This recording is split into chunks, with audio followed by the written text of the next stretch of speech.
नमस्कार अनुसया ओडिया रोसई की आपण मन स्वागत। आज रेसिपी रे मु नहीं अंडा अंडा आलू पिठा हम। अंडा आलू पिठा पई एटी 3टा आलू नहीं छोट छोट आलू आमती चोपा छड़े नहीं 2टा अंडा नहीं तापाई पियाज गोटे काटी नहीं चुन चुना करी आ गोटे टमाटर काटी नहीं एटी जीरा सोरिष 2टा सुखिला लंका। चलतु रेसिपी स्टार्ट करिया मो सांगे जोड़ी रुहतु आगु कौन होची। प्रथमे आलूटा को लुण पकईकिनी चकटी नवा भल से प्लेन करी चकटी देबे।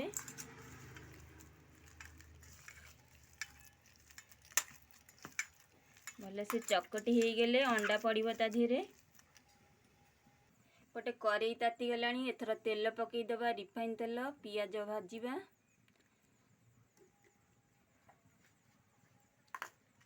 दुटा सुखिला लंका पकई दबा लंका को भल भाव भाजी दबा। थोड़ा जीरा सोरिष को पकई दबा।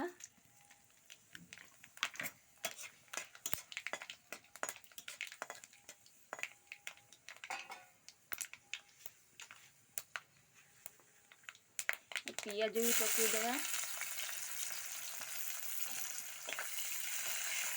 आपण तो अंडा रे केते प्रकार करी खाउचंती थरे अंडा आलू पिठा करंतु बहुत टेस्टी लागिवो। ये पियाज भाजी होताउ तो अंडा को भांगी पकई देची ताके बे भल से फेंटी दबा मिसई दबा भल से गोळई दबा। भल से फेंटी हे गले हमर भल पिठा हबो।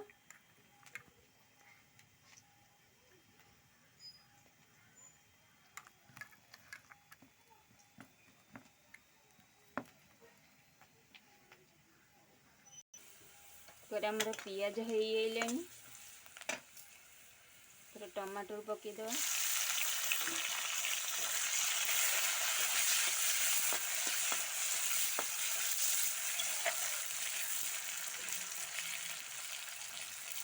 हमर भाजी हो गलानी को अंडा रे मिसई दवा।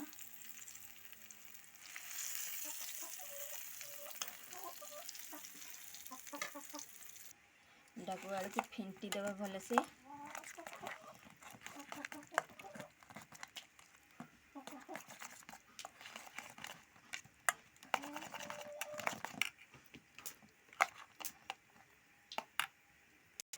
तेल जो बड़ी ता देहरे गोटे पिठा करिबा ये 2टा पिठा हम।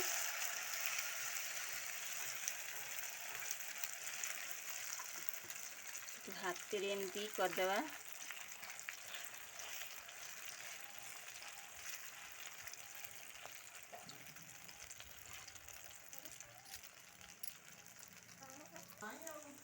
अंडाटा हो गला आम नौटे देवा ताकू।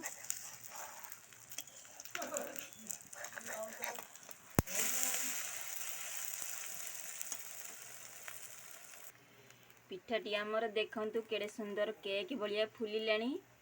आउ एमती थरे करिकिनी खांतु बहुत टेस्टी लागिवो। चलतु आपन को सर्व करी देखौची। देखंतु रेडी हो गला आम अंडा आलू पिठा। आ मो वीडियोटी जदि आपण मानु भल लागथो लाइक कमेंट शेयर करिया भूलिबेनी। चैनल को सब्सक्राइब कर देबे। रहिली नमस्कार।